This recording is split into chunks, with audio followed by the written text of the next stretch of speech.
Minha gente, tudo bom com vocês? Aqui é o Vitor e mais um episódio do nosso podcast do Cremos. Esse assunto eu tava muito empolgado para conversar com vocês. É um assunto que eu gosto muito, é um assunto que quando eu falo rende muita conversa, que é o calendário litúrgico, né? Essa tradição linda, maravilhosa, que é tão rica e tão esquecida ao mesmo tempo. Já deixo de antemão avisado, esse não é um debate, esse não é um assunto doutrinário. Então, provavelmente não vai ter aqui uma pessoa certa e uma pessoa errada. Não é assim que funciona todos os assuntos do cristianismo, tá bom? É um assunto sobre tradição, não sobre doutrina. E quando falamos de tradição, aí o negócio pode virar só uma conversa e não um debate. Inclusive é uma coisa que eu gostaria de deixar já, desde sempre avisado. Vão ter muitos assuntos que a gente vai conversar aqui no pequeno grupo e aqui no podcast, que não são debates. Por mais que algumas pessoas tratem como se fossem, não são.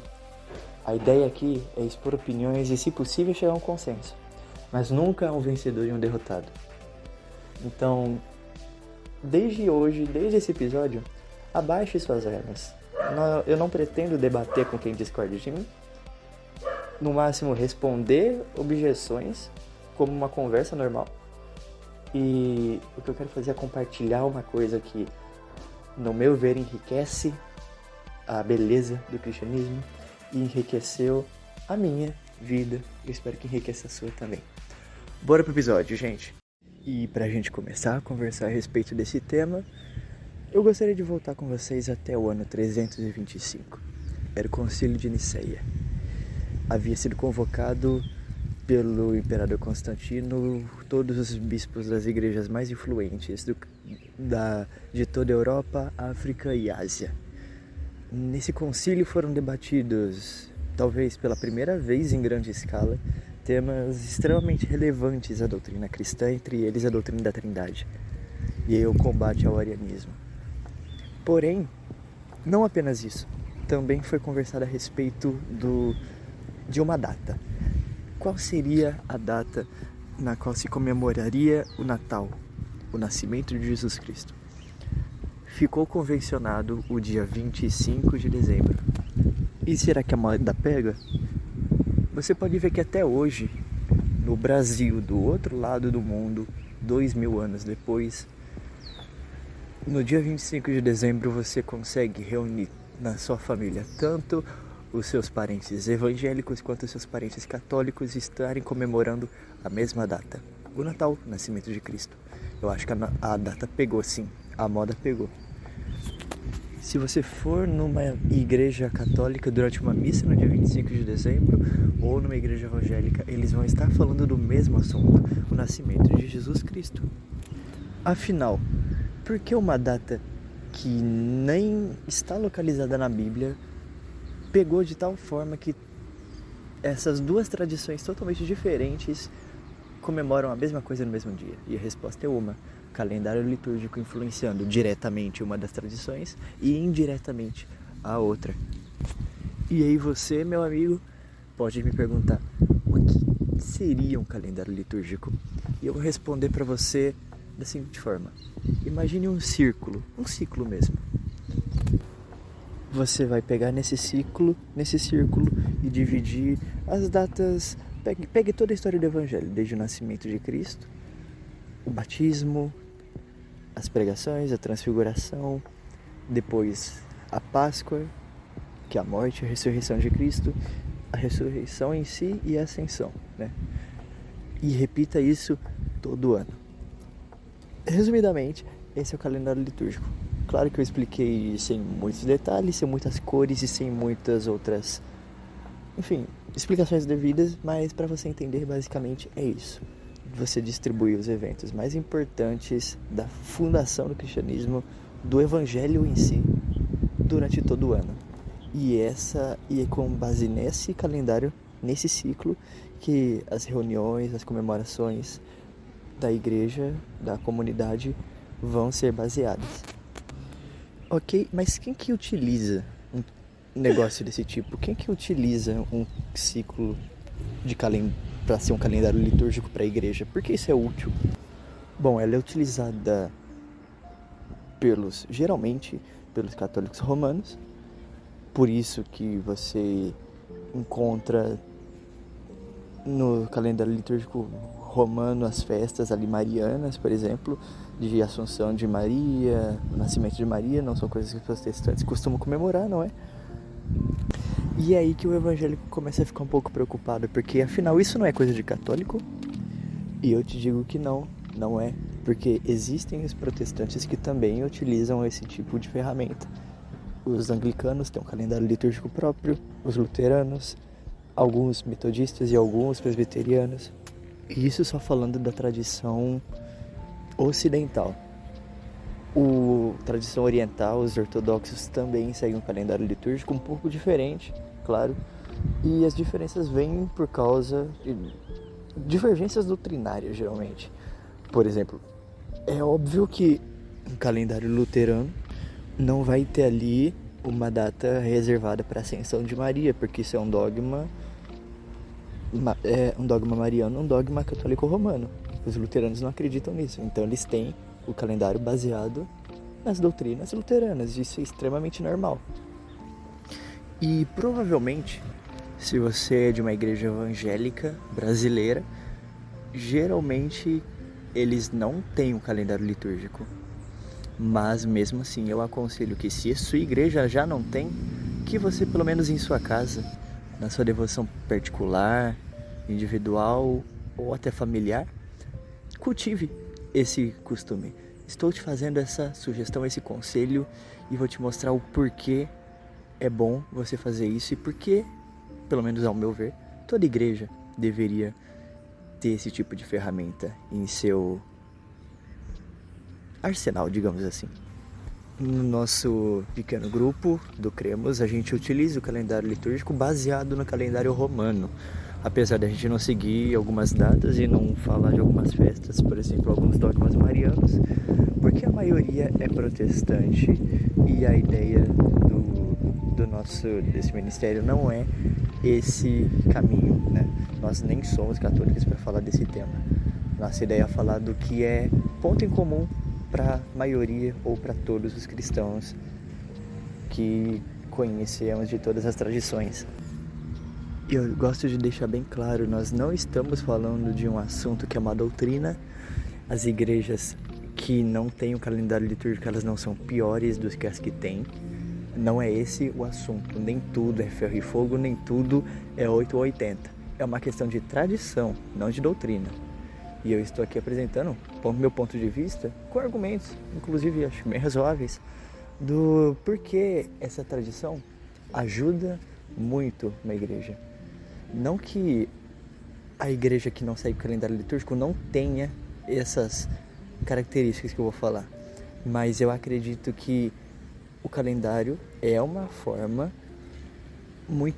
ferramenta que perdemos muito se nós não o utilizamos. E o que nós perdemos, afinal de contas? Pois bem, eu digo pedagogia, segurança e unidade. Então vamos lá, de que forma um calendário litúrgico pode ser um instrumento pedagógico? Em primeiro lugar, porque você pega toda a narrativa do Evangelho e distribui durante todo o ano, e todas as reuniões, os cultos, digamos assim, da igreja vão ter como tema determinada data do calendário litúrgico, entende? De acordo com cada data você tem um tema. E isso é interessante porque você, quando fixa todos os eventos da vida de Jesus, digamos assim, e da narrativa do Evangelho durante o ano, e se obriga a seguir esse calendário, você também se obriga a falar de temas que, se você não tivesse essa ferramenta, provavelmente você não se lembraria de falar. Por exemplo, eu tenho amigos evangélicos que não faziam ideia do que é a transfiguração de Jesus e o que ela significa. Pois bem, com o calendário litúrgico você se obriga a igreja, digamos assim, a pensar sobre esse tema pelo menos uma vez no ano, entende? Então, sim, é uma ferramenta útil porque você acaba se prendendo muito em alguns temas quando você não a segue. E existem algumas pessoas que podem objetar, mas será que você não limita o estudo da Bíblia quando você distribui o seu calendário litúrgico somente com eventos do Evangelho e o resto das Escrituras? Como é que vão ser estudados? E eu digo para você, se você acha que o calendário litúrgico limita o ensino da igreja, você não sabe o que está falando. Afinal de contas, a vida de Jesus é exatamente sobre isso. A narrativa dos evangelhos mostra como a vida de Jesus cumpriu toda a Escritura, todo o Antigo Testamento. Então sim, estudando a vida de Jesus, você tem ali um arcabouço muito bom para você passar por quase toda a Bíblia. Eu diria que se organizar certinho, em 4 anos você vai ter conseguido fazer pregações por quase toda a Bíblia. Se você organizar certinho ali no seu calendário litúrgico, é muito interessante e sim muito útil. E existe um fator pedagógico no calendário litúrgico que é pouco lembrado, mas, nossa, é muito interessante. Eu diria que se uma igreja precisa implantar o calendário litúrgico nela, decidiu por fazer isso, o melhor lugar para ela começar é na salinha das crianças, na escola bíblica infantil. Por quê? O calendário se baseia em datas, em temas e em cores. Cada tema, cada período do calendário, você tem uma cor que tem um significado, você tem símbolos próprios daquele período, você tem, enfim, o advento é o tempo que precede o Natal, a cor é roxa. A quaresma é o tempo que precede a Páscoa, a cor também é roxa. Enfim, várias situações desse tipo, entende? Então, esses recursos visuais são muito bons para você colocar na cabeça das crianças e fazer gerar no coração delas também com um certo apelo visual e colocar na mente das crianças o que você está querendo ensinar, não só com palavras, mas também com o que elas veem. Isso é muito importante no ensino, na pedagogia das crianças a respeito da Bíblia. Eu não sei vocês, mas eu quero ensinar meus filhos sobre a vida de Jesus usando o calendário litúrgico. Porque, sinceramente, eu uso o calendário litúrgico há uns 2 anos e o Natal fica muito mais gostoso quando você tem o período do Advento antecedendo ele e você cria aquela expectativa do Jesus que está vindo, o menininho. E o segundo fator que o calendário litúrgico pode proporcionar para uma igreja é a segurança, e que tem a ver com a pedagogia. Segurança em que sentido?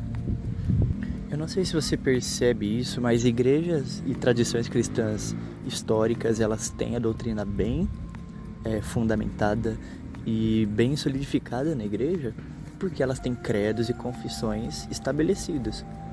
Igrejas geralmente evangélicas que não são denominacionais ou são até antidenominacionais, as famosas churches, elas não têm uma doutrina tão bem estabelecida ou basicamente segue a doutrina da igreja da qual ela, digamos, veio, e geralmente é uma igreja batista, by the way.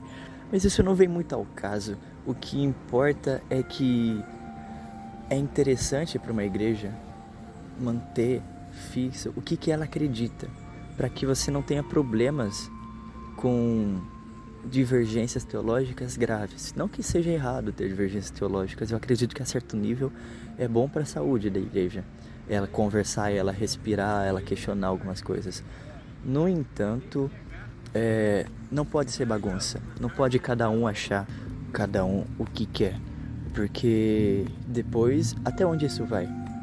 É assim que nascem, por exemplo, igrejas unitaristas, que negam a Trindade, negam a natureza humana de Cristo ou até a natureza divina. E isso geralmente vem, infelizmente, não é regra, mas geralmente de igrejas que não têm a doutrina bem estruturada. E o calendário litúrgico é uma forma de você segurar, você proteger a igreja dessas coisas, porque você se fixa nos temas do calendário e nos temas da doutrina cristã e na doutrina da tradição cristã da qual a igreja faz parte. Outra forma de proteger a igreja é que, não sei se você vê, mas algumas igrejas na ânsia de manter seus membros frequentes, eles usam vários recursos, chamam pessoas famosas para cantar, fazem confrarias, reuniões, palestras. Isso, até certo nível, eu entendo, mas é inevitável que chegue um momento em que a preocupação do líder da igreja vai ser fazer eventos para manter os jovens e adultos também, do que realmente ser palavra e sacramento aqui na terra, que é a função da igreja, é alimentar, não entreter, não distrair. E o calendário litúrgico é uma forma de se proteger contra isso, porque você sempre vai estar fixo nas comemorações do calendário. Na Páscoa você não vai inventar de fazer outra coisa senão falar sobre Páscoa. No Natal você não vai inventar de fazer outra coisa senão falar sobre o Natal. E orientar, ensinar e assim alimentar com doutrina sólida os que precisam de doutrina sólida. E para um último efeito, unidade é uma coisa que o calendário litúrgico pode proporcionar e tem a ver com a segurança. Afinal, se uma igreja tem bem definida a sua crença, as suas doutrinas, ela vai ser uma igreja mais unida, teoricamente se espera. Igrejas com apelo mais denominacional, geralmente, se você vai em uma comunidade e depois vai em outra, não tem grande diferença. Agora, em igrejas com menos apelo denominacional, mais livres, digamos assim, e não que isso seja uma qualidade, você consegue encontrar uma divergência até meio grande e às vezes até meio preocupante, entende? Então, pense no exemplo do Natal. Se na comemoração do Natal você consegue encaixar um evangélico e um católico para falar do mesmo tema no mesmo dia, quão mais isso seria bom dentro de uma denominação, dentro de uma tradição. Outro exemplo, dentro dos protestantes, a Reforma. O dia 31 de outubro é lembrado como o dia da Reforma Protestante e geralmente as igrejas que têm esse legado protestante, esse legado da Reforma, vão lembrar das suas raízes, de seu nascimento e, afinal, por que elas existem, entende? É claro que o calendário litúrgico não se concentra só na doutrina da igreja. A ideia é falar dos acontecimentos do evangelho. Mas é claro que isso ajuda também a manter a igreja ali sólida e também protege contra temas que são anti-evangélicos, porque em todo momento você vai estar falando de um assunto que é evangélico. Quão bom seria se todas as igrejas seguissem o calendário litúrgico? E é claro, um protestante não vai seguir ali, não vai ter uma reunião sobre a Imaculada Conceição de Maria com os católicos, porque eles não acreditam nisso. E é o esperado mesmo que não tenha, porque eles não acreditam. Mas se eles se juntassem nos outros temas, os temas evangélicos de fato, os temas que vêm do evangelho, da transfiguração, do batismo de Cristo, tanto quanto eles se juntam para falar da ressurreição e do nascimento de Cristo, se os cristãos se juntassem na Quaresma e no Advento, como se juntam na Páscoa e no Natal, isso ia fortalecer de tal forma e ia ser tão visível. Fica aí esse pensamento. Lembrando, não é um tema doutrinário, foi uma conversa sobre tradição e eu espero que eu tenha convencido você de que essa ferramenta é uma ferramenta muito boa para a saúde da igreja, para a sua saúde espiritual também. E enfim, gente, é isso. Espero vocês até num próximo episódio e até mais. Tchau.